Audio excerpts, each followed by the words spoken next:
They hadn't anticipated my arrival, not at the quarterly board meeting of Hawthorne and Pierce, the company founded by my grandfather, the one I was meant to inherit before I became a problem they could no longer manage. Grayson, my younger brother, stood behind the reception table, meticulously aligning name tags with an intensity reserved for his nerves. His tie was slightly askew, an occurrence that never used to happen. "Oh," he said, surprised to see me. "You're here." He didn't reach for a name tag. There wasn't one for me. "We weren't sure if you were, attending in an official capacity," he added, scanning a seating chart that clearly excluded me. "I got the shareholder memo," I replied. "Right, it's just, we've got a full table today. Voting members, clients, you know how it is." He gestured vaguely down the hallway. "There's an extra chair set up outside meeting room B, across from the utility closet." I didn't respond immediately, just observed him shift his weight from one foot to the other, like a teenager caught sneaking out. This was the same brother who once asked me to write his college application essays, the one who cried the first time he failed a pitch in front of our father. But now, he couldn't meet my gaze. The conference room doors opened, and Ava appeared.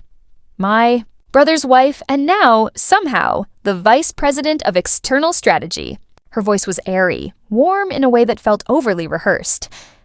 "Elena, you look well rested," she said. "We just really needed every seat this time. Big decisions today, only primary stakeholders." I looked down at my midnight wool suit, hand-stitched, and 10 times quieter than her fuchsia blazer, and chose not to reply.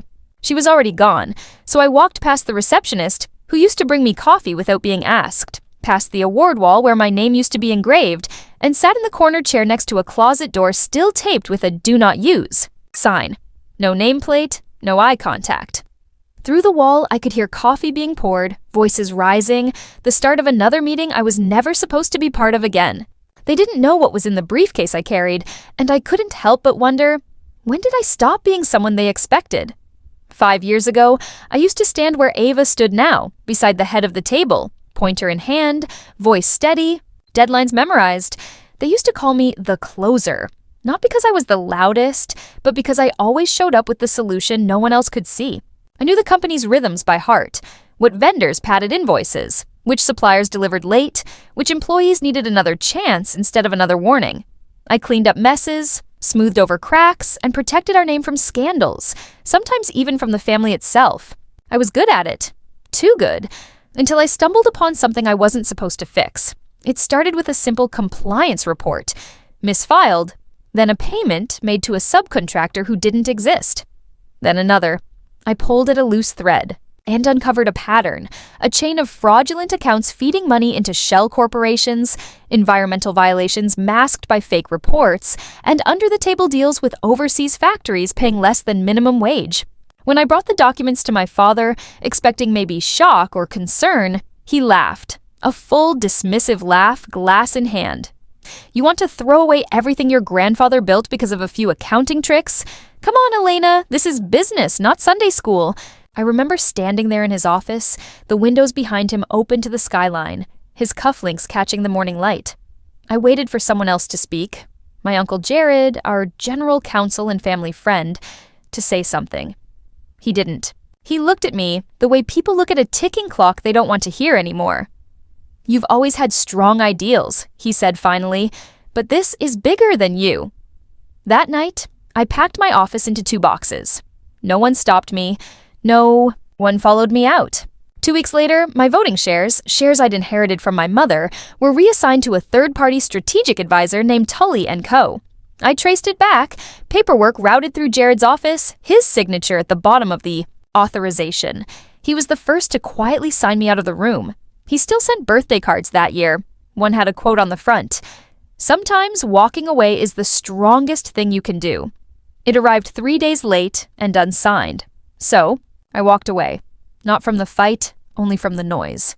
I used the capital my mother had left me, the part untouched by the Hawthorne Trust, to build something from the ground up, a name no one in my family would think to trace.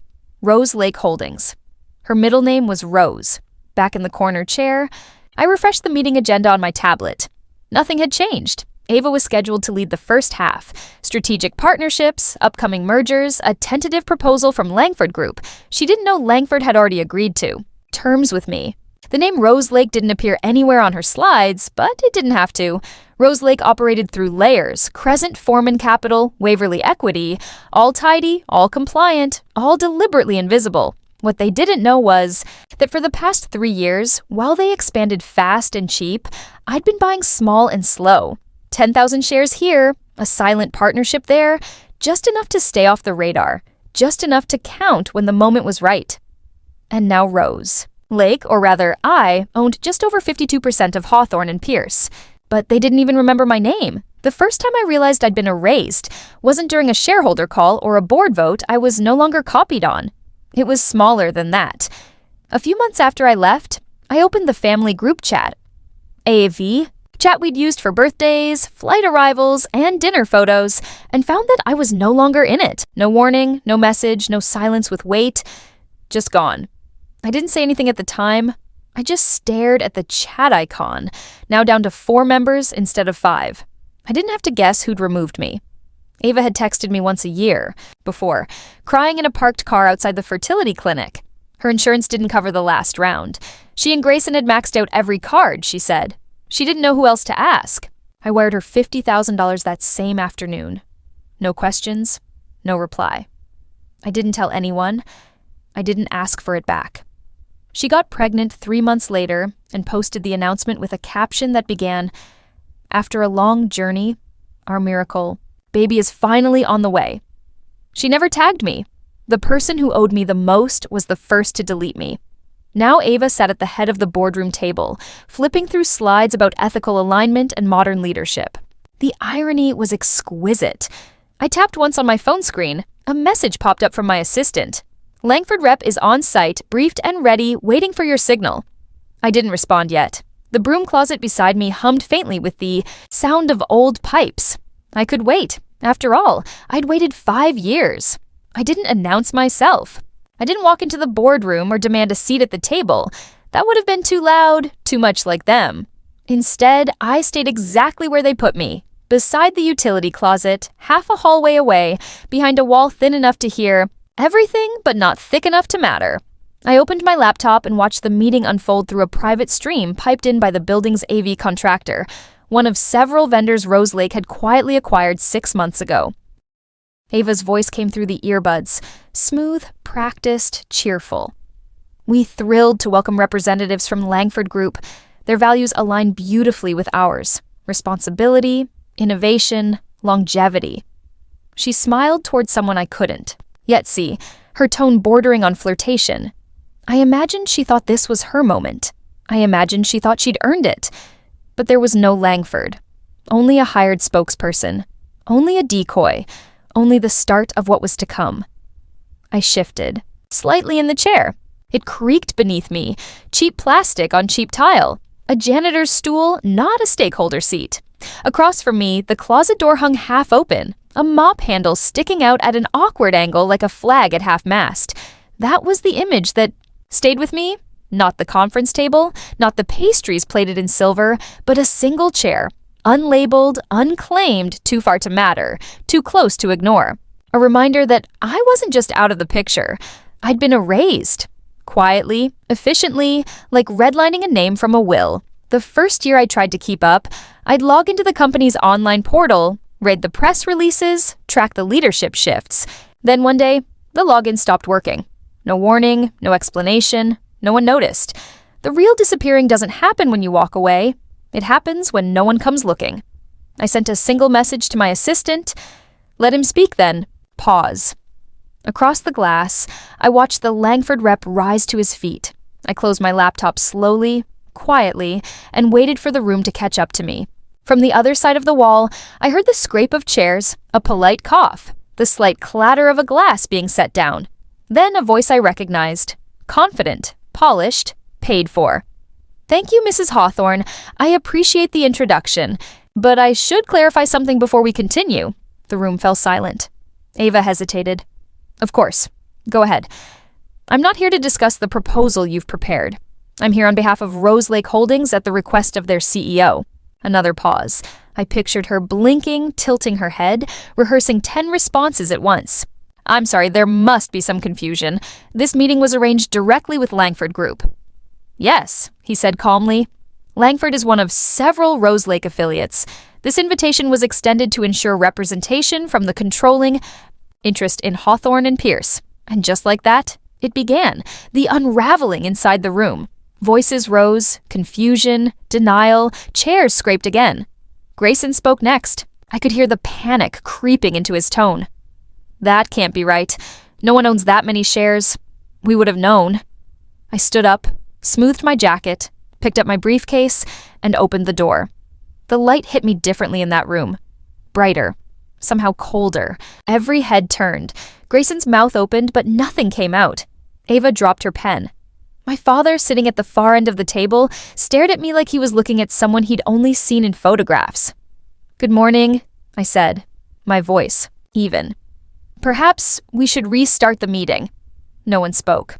I walked to the head of the table, the same spot I used to stand in back when they still remembered my name, and set my briefcase down with a quiet click. "As of this quarter," I continued, "Rose Lake Holdings owns 52.3% of Hawthorne and Pierce.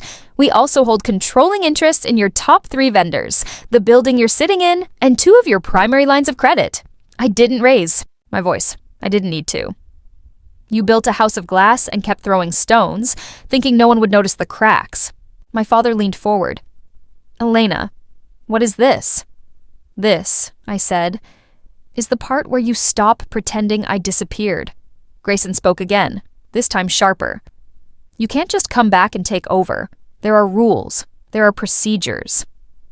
"All followed," I said, "all documented and all reviewed by legal counsel, including," I paused, looking at Jared seated at the edge of the room, "yours." He looked down at his hands, didn't say a word. I opened my laptop, connected it to the room's display. Charts filled the screen. A 5-year decline. Warnings ignored. Investigations pending.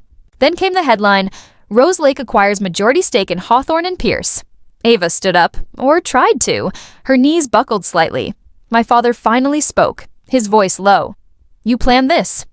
"No," I said. "I built this while you were busy erasing my name." He looked away. For the first time in my life, he looked unsure. I turned to the others. "You have a choice. Sign the proposal, let Rose Lake lead, or keep pretending everything's fine until the floor gives out." No one moved. So I sat down.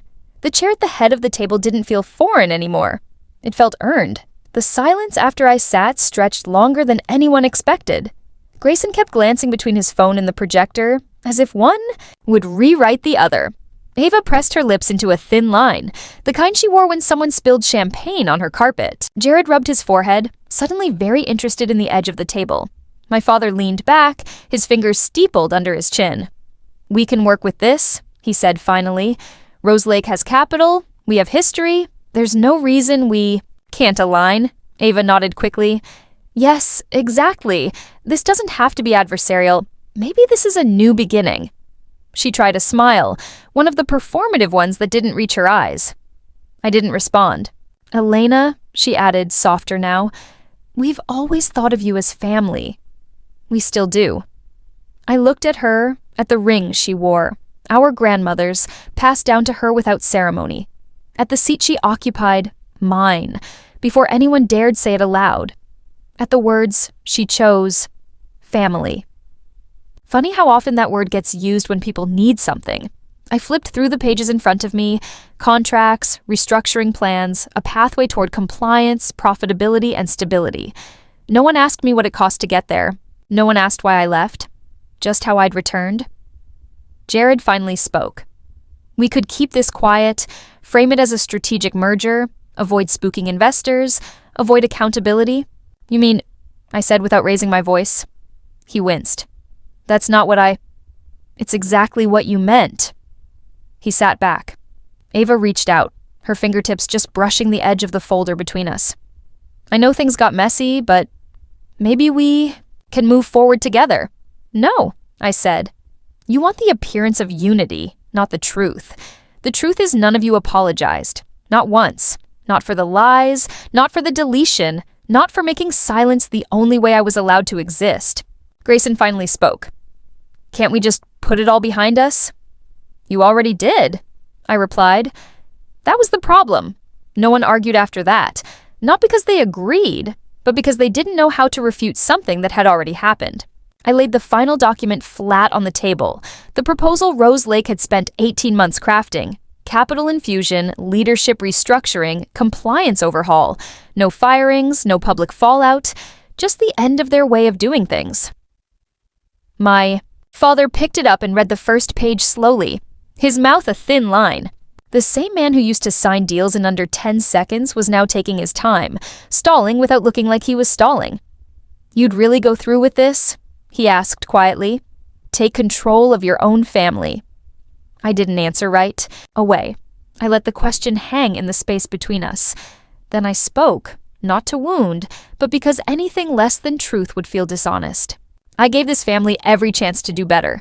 You taught me how to close a deal, but I had to learn ethics on my own." He looked away.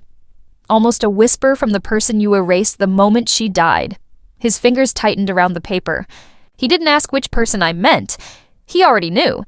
There was no shouting, no final dramatic gesture, just stillness. Even the building seemed to hold its breath. Jared was the first to nod. Not in agreement, more like resignation. Grayson didn't speak again.